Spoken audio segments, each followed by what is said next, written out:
और यहाँ पर आरंभ होता है हमारी 5वीं पुस्तक अर्थात महाभारत महापुराण का 5वां भाग। इसमें आज जो हम शुरू करेंगे वो करेंगे शांति पर्व।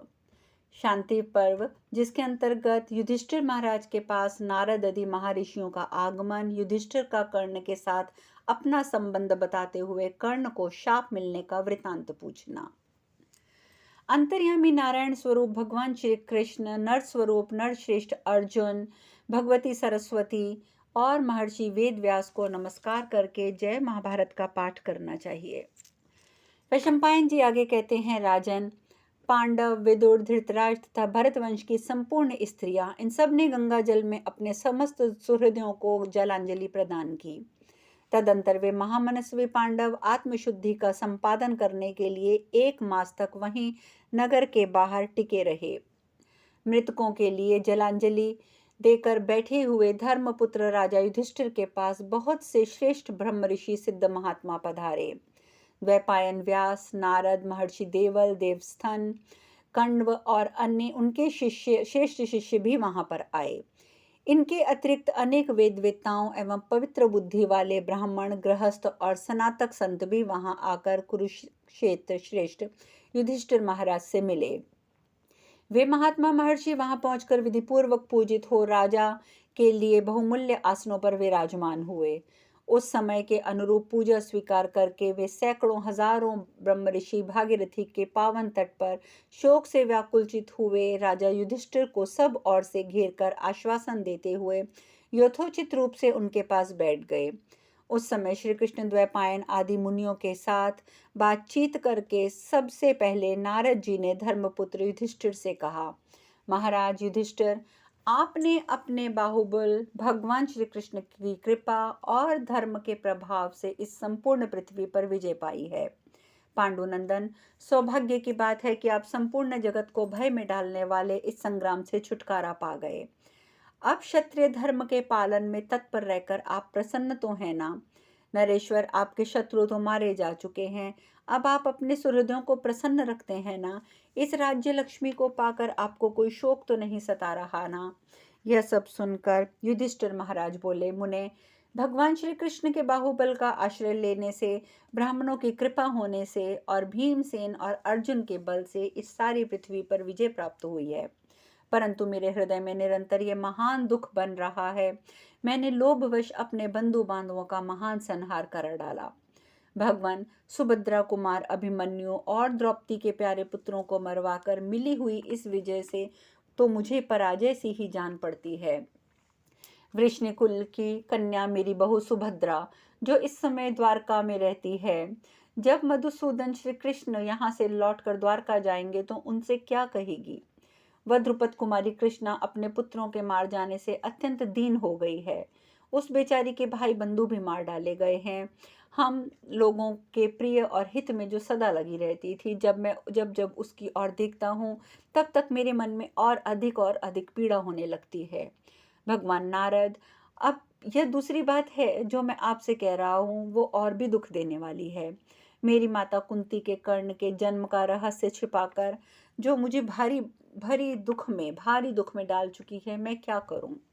जिसमें 10,000 हाथियों का भल था, संसार में जिनका सामना करने वाला कोई दूसरा महारथी नहीं था, जिसमें विचित्र प्रकार से युद्ध करने की कला थी, वे कर्ण गुप्त रूप से उत्पन्न हुए कुंती के पुत्र और हम लोगों के बड़े भाई थे। ये बात मेरे सुनने में अब आई है। जलदान करते समय स्वयं माता कुंती ने जब ये रहस्य बताया था कि कर्ण भगवान सूर्य के अंश से उत्पन्न हुआ मेरा ही सर्वगुण संपन्न पुत्र रहा है, जिसे पहले मैंने पानी में बहा दिया था। नारद जी, मेरी माता कुंती ने कर्ण को जन्म के पश्चात एक पेटी में रखकर गंगा जी की धारा में बहाया था, जिसने ये सारा संसार अब तक अधिरथ सूत और राधा का पुत्र समझता था। वे कुंती के ज्येष्ठ पुत्र और हम लोगों के सहोदर भाई थे। मैंने अनजाने में राज्य के लोभ में आकर भाई के हाथ से ही भाई का वध करा दिया। इस बात की चिंता से मेरे अंगों को उसी प्रकार जलन हो रही है जैसे आग रुई के ढेर को भस्म कर देती है। कुंती नंदन श्वेतवाहन अर्जुन भी उन्हें भाई के रूप में नहीं जानते थे। मुझको, भीमसेन, नकुल, सहदेव को भी इस बात का पता नहीं था, किंतु उत्तम व्रत का पालन करने वाले कर्ण हमें अपने भाइयों के रूप में जानते थे। सुनने में आया है कि मेरी माता कुंती हम लोगों में संधि कराने की इच्छा से उनके पास गई थी और उन्हें बताया था कि तुम मेरे पुत्र हो, परंतु महामनस्वी कर्ण ने माता कुंती की इच्छा पूर्ण नहीं की थी। हमने ये भी सुना कि उन्होंने पीछे माता कुंती को ये जवाब दिया था कि मैं युद्ध के समय राजा दुर्योधन का साथ नहीं छोड़ सकता, क्योंकि ऐसा करने से मेरी नीचता, क्रूरता और कृतज्ञता सिद्ध होगी। माता जी, यदि तुम्हारे मत के अनुसार मैं इस समय युधिष्ठिर के साथ संधि कर लूं, तो सब लोग ये समझेंगे कि कर्ण युद्ध में अर्जुन से डर गया। अतः मैं पहले संग्रामंगन में भगवान श्री कृष्ण सहित अर्जुन को परास्त करके पीछे धर्मपुत्र युधिष्ठिर के साथ संधि करूंगा, ऐसी बात उन्होंने कही थी। तब कुंती ने चौड़ी छाती वाले कर्ण से कहा, बेटा, तुम इच्छानुसार अर्जुन से युद्ध करो, किंतु अन्य 4 भाइयों को अभय दे दो। इतना कहकर माता कुंती थर थर कांपने लगी। तब बुद्धिमान कर्ण ने हाथ जोड़कर माता से कहा, देवी, तुम्हारे 4 पुत्र मेरे वश में आ जाएं तो भी मैं उनका वध नहीं करूंगा।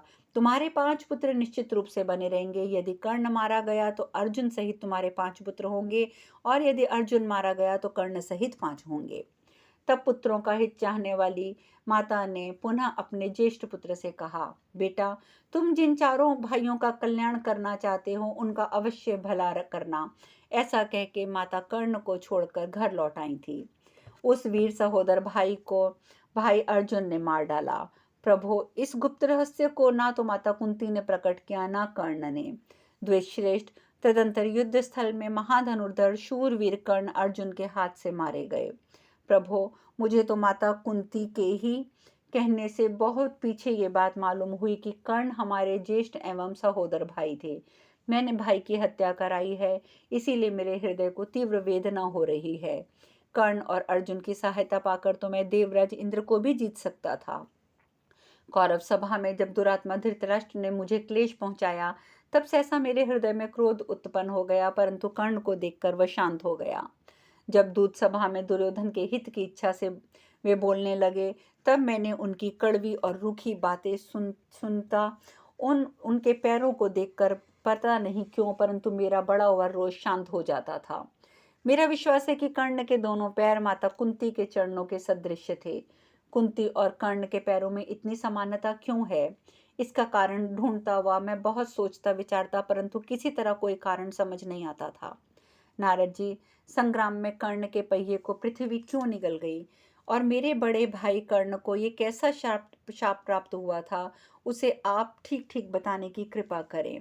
भगवान, मैं आपसे ये वृतांत जानना चाहता हूँ। आप तो सर्वज्ञ विद्वान हैं, और लोक में जो कुछ भूत और भविष्य काल की घटनाएं हैं वे सब आप जानते हैं। इस प्रकार शांति पर्व के अंतर्गत राजधर्म अनुशासन में कर्ण की पहचान विषयक पहला अध्याय पूर्ण हुआ।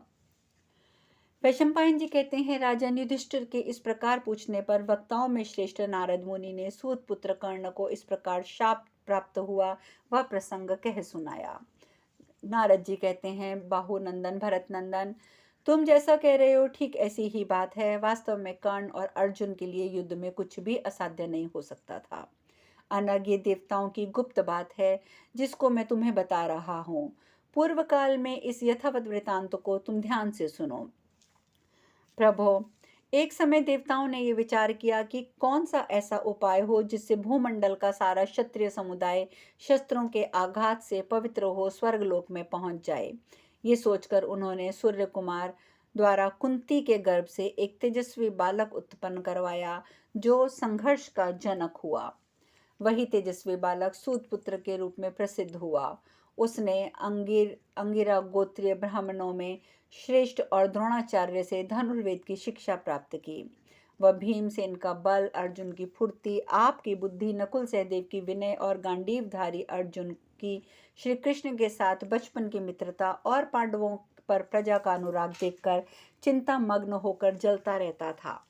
इसलिए उसने बाल्यावस्था में राजा दुर्योधन के साथ मित्रता स्थापित कर ली, और दैव की प्रेरणा से तथा स्वभाव वश भी वह आप लोगों से द्वेष करने लगा। एक दिन अर्जुन को धनुर्वेद में अधिक शक्तिशाली देखकर कर्ण ने एकांत में द्रोणाचार्य के पास जाकर कहा, गुरुदेव, ब्रह्मास्त्र को उसके छोड़ने और लौटने की रहस्य सहित सब कुछ जानना चाहता हूँ। मेरी इच्छा है कि मैं अर्जुन के साथ युद्ध करूं।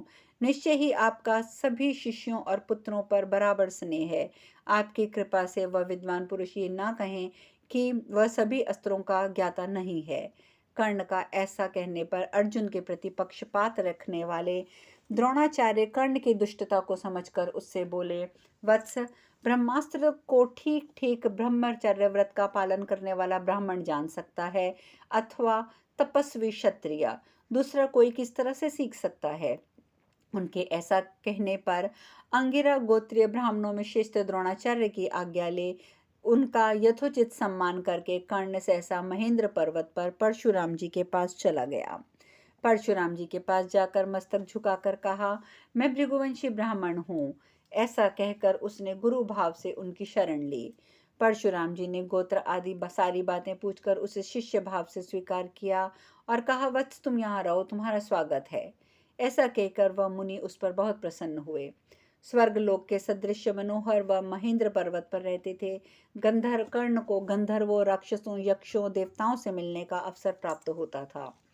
उस पर्वत पर भृगु श्रेष्ठ परशुराम जी ने विधि पूर्वक धनुर्वेद का सीखकर कर्ण उसका अभ्यास करने लगा।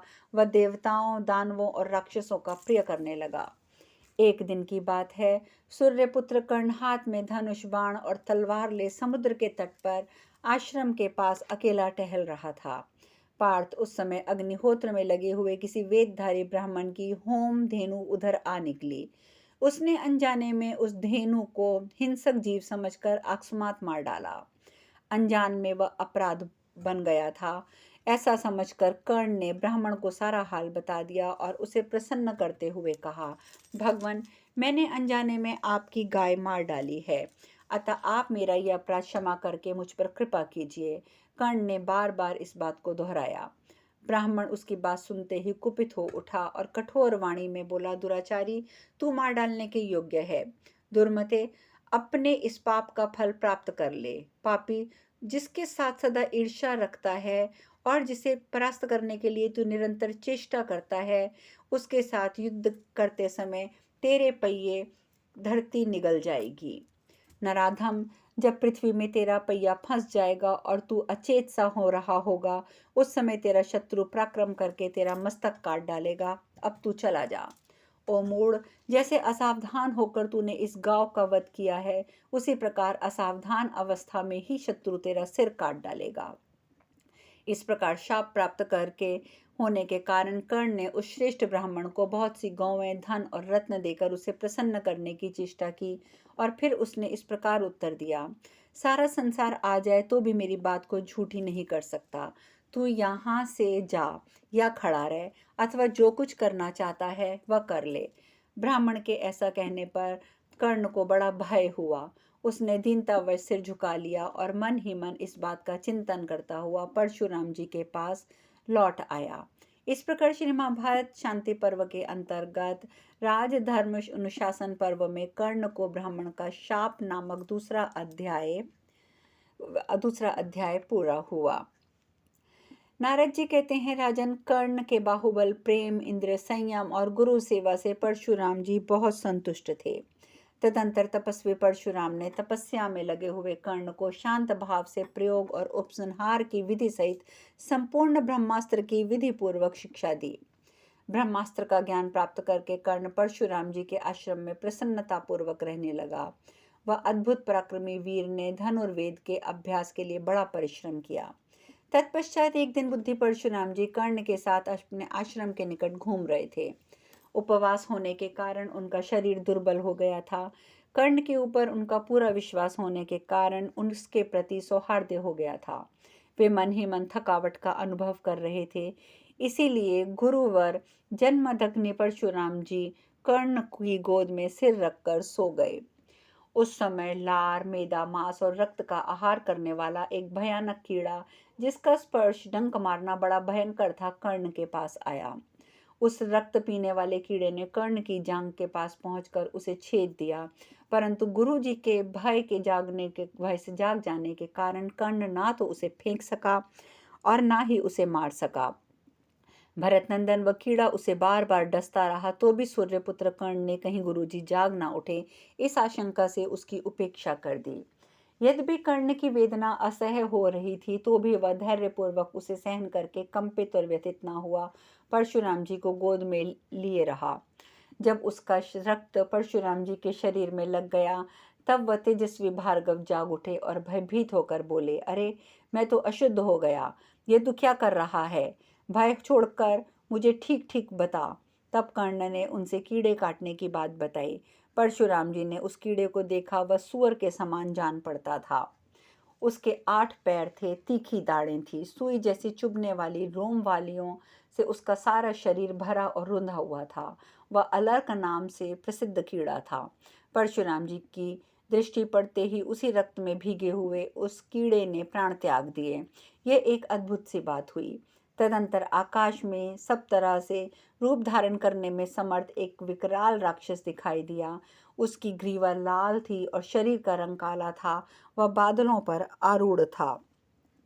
उस राक्षस ने पूर्ण मनोरथ होकर हाथ जोड़कर परशुराम जी से कहा, भृगुश्रेष्ठ आपका कल्याण हो। मैं जैसे आया था वैसे लौट जाऊंगा। मुनिवर, आपने मुझे इस नरक से छुटकारा दिला दिया है, आपका भला हो। मैं आपको प्रणाम करता हूँ, आपने मेरा बड़ा प्रिय कार्य किया है।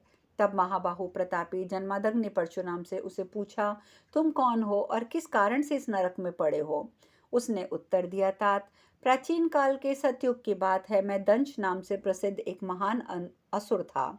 महर्षि भृगु ने बारंबार भृगु के बराबर ही मेरी अवस्था रही होगी। एक दिन मैंने भृगु की प्राण प्यारी पत्नी का बलपूर्वक अपहरण कर लिया। इससे महर्षि ने शाप दिया और मैं कीड़ा बनकर इस पृथ्वी पर गिर पड़ा। आपके पूर्व पितामह भृगु जी ने शाप देते समय कुपित होकर मुझसे कहा था, तू मूत्र और लार आदि खाने वाला कीड़ा होकर नरक में पड़ेगा। तब मैंने उनसे कहा, ब्राह्मण, इस शाप का अंत भी तो होना चाहिए। यह सुनकर भृगु जी बोले, भृगुवंशी परशुराम से इस शाप का अंत होगा। वही मैं इस गति को प्राप्त हुआ था जहाँ कभी कुशल नहीं बीता। साधो, आपका समागम होने से मेरा इस पाप योनि से उद्धार हो गया है। परशुराम जी से ऐसा कह के वह महान असुर उन्हें प्रणाम करके चला गया। इसके बाद परशुराम जी ने कर्ण से क्रोधपूर्वक पूछा, ओ मूर्ख, ऐसा भारी दुख ब्राह्मण कदापि सहन नहीं कर सकता। तेरा धैर्य तो क्षत्रिय के समान है। तू स्वेच्छा से सच सच बता दे, तू कौन है? अब शेष कथा कल। हरे कृष्णा।